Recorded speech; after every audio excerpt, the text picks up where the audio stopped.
আসসালামু আলাইকুম। আশা করি সবাই ভালো আছেন।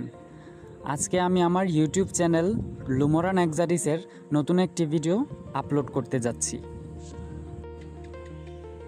আজকে আমি আপনাদেরকে নিয়ে যাব আমাদের পাশের এলাকার সুন্দর ভিউ দেখার জন্য। এলাকাটির নাম হচ্ছে ১ নং ডকইয়ার্ড, সোনাচড়া, ২৬ নং ওয়ার্ড, নারায়ণগঞ্জ সিটি কর্পোরেশন। তো চলুন কথা না বাড়িয়ে শুরু করি আমাদের ভিডিওটি।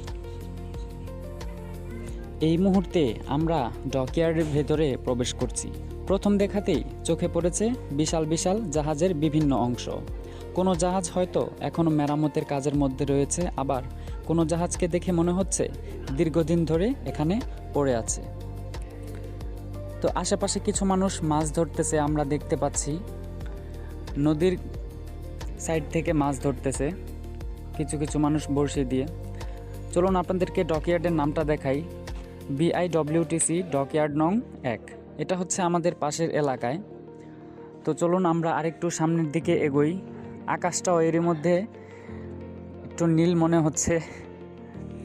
তো আমরা আপনাদেরকে এখন যে জায়গাটি দেখাবো এগুলো হচ্ছে পুরাতন মেশিনারিজ। এগুলা দিয়ে অনেক আগে মানুষ কাজ করতো, অনেক বিভিন্ন ধরনের। এখনও হয়তো কাজ করা হয়, আমরা এটা সম্পর্কে আমরা এখন জানি না। তো চলুন আপনাদেরকে আর একটু সামনে থেকে দেখাই। এই যে এখানে একটি মেশিন রয়েছে, যদিও আমার এগুলোর নাম জানা নেই, তাও আপনাদেরকে দেখাই, আপনারা দেখতে থাকুন।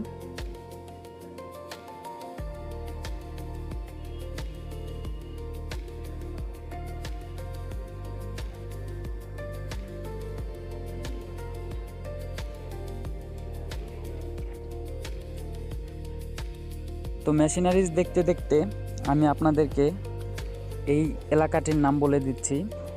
এই এলাকাটি হচ্ছে আমাদের পাশের এলাকায়, নারায়ণগঞ্জ জেলার বন্দরের সোনাচড়া ২৬ নং ওয়ার্ডের ১ নং ডকইয়ার্ড। আমাদের চারপাশে এমন অনেক জায়গা রয়েছে যেগুলো আমরা প্রতিদিন দেখি, কিন্তু একটু গভীরভাবে দেখলে সেই জায়গার ভেতরেও লুকিয়ে থাকে অনেক গল্প। আজকের এই ভিডিওতে আমি আপনাদের দেখাবো একটি ডকইয়ার্ডের ভেতরের পরিবেশ, পুরনো ও ভাঙাচোরা জাহাজ, বিভিন্ন ধরনের যন্ত্রপাতি, মেশিনারিজ এবং সেই সঙ্গে এখানকার সবুজ শ্যামল প্রকৃতি।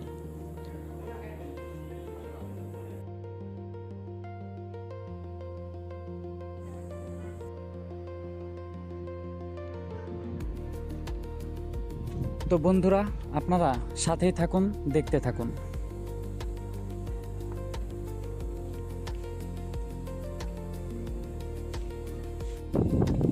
এখন আপনারা দেখতে পাচ্ছেন ডকইয়ার্ডের বিভিন্ন ধরনের যন্ত্রপাতি ও মেশিনারিজ। একটি জাহাজের মেরামতের কাজের কতটা কঠিন হতে পারে এসব মেশিন দেখলেই সেটা কিছুটা বোঝা যায়।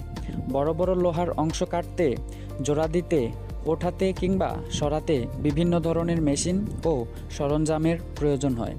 এখানে যারা কাজ করেন তাদের জন্য প্রতিটি দিনই যেন পরিশ্রম আর দক্ষতার পরীক্ষা। একটু ভুলের সুযোগও অনেক সময় থাকে না, কারণ ভারী লোহা, বড় বড় যন্ত্রপাতি এবং বিশাল জাহাজ নিয়ে কাজ করতে যথেষ্ট অভিজ্ঞতা ও সতর্কতার প্রয়োজন হয়। এই মুহূর্তে আপনারা যে জায়গাটি দেখতে পাচ্ছেন সেটা অনেকটা নারায়ণগঞ্জের সোনারগাঁয়ের পানামের কয়েকটি বাড়ির মতো লাগছে। যেটা ডিজাইনটা আসলে পানাম নগরের মতোই লাগছে। আপনারা দেখতে থাকুন দর্শক, আসলে ভিউটা অনেক সুন্দর। আপনারা চাইলে আসতে পারেন। এখানে আসতে হলে আপনাদের হচ্ছে ঢাকেশ্বরী মিলস স্কুল অ্যান্ড কলেজের পশ্চিম পাশ দিয়ে আসতে হবে, নতুবা আপনাদের ঘুরে সোনাচড়া এলাকা দিয়ে ভিতর দিয়ে মসজিদের সাইড দিয়ে আসতে হবে। তো আপনারা দেখতে থাকুন, সবুজ শ্যামল প্রকৃতি, আকাশটাও কত সুন্দর লাগছে। আশেপাশের জায়গাগুলো দেখুন, খুব সুন্দর। এখানে কিছু অতিরিক্ত ভাঙাচোরা লোহার টুকরো পড়ে আছে, সামনে সিকিউরিটি গার্ড পাহারা দিচ্ছেন। এই জায়গাটি স্পেশালি জাহাজ সার্ভিসিং করার জন্য বানানো হয়েছে, আবার কিছু কিছু নতুন জাহাজ এখান থেকে নামানোর জন্য এই জায়গাটি তৈরি করা হয়েছে।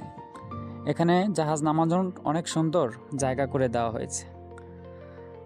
তো দর্শক, আপনারা দেখতে পাচ্ছেন সবুজ শ্যামল প্রকৃতি ডকইয়ার্ডের ভিতরের সৌন্দর্যকে মুগ্ধ করে রেখেছে।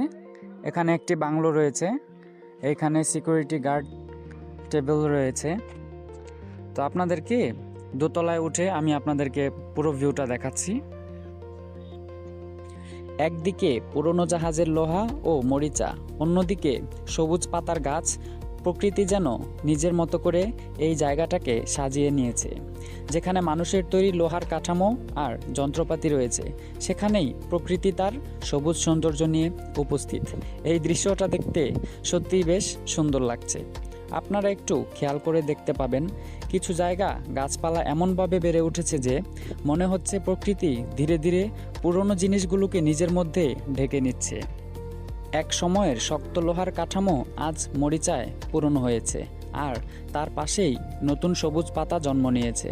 এ যেন সময়ের দুই রূপ, একদিকে পুরনো হয়ে যাওয়া জাহাজ, অন্যদিকে নতুন করে বেড়ে ওঠা প্রকৃতি। এই বৈপরীত্যটাই এই জায়গাটাকে আরও আকর্ষণীয় করে তুলেছে। এখন আমরা ডকইয়ার্ডের আরও ভেতরের দিকে এগিয়ে যাব।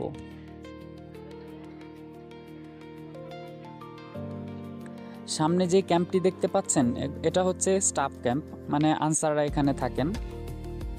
আবারও সবুজ শ্যামলের সৌন্দর্যে আমরা ভেসে আসলাম। এটা হচ্ছে কপার স্মিথ ক্লাব। চলুন আপনাদেরকে নামটা আরও একবার দেখাই। তো আমরা ঘুরতে ঘুরতে চলে এলাম ডকইয়ার্ডের একদম ভিতরে।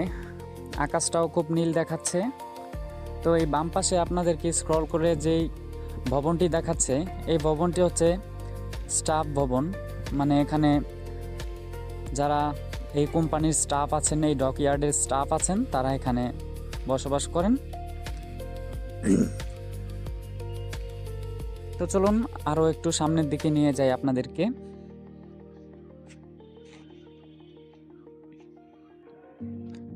এই ভবনটিতে কেউ থাকেন না। এখানে বিভিন্ন ধরনের লোহার যন্ত্রপাতি ছড়িয়ে ছিটিয়ে রয়েছে। কোথাও বড় মেশিন, কোথাও ছোট ছোট যন্ত্রাংশ, আবার কোথাও জাহাজের পুরনো অংশ পড়ে আছে। দেখতে সাধারণ মনে হলেও এগুলোর প্রত্যেকটিরই কোনো না কোনো কাজে প্রয়োজন রয়েছে।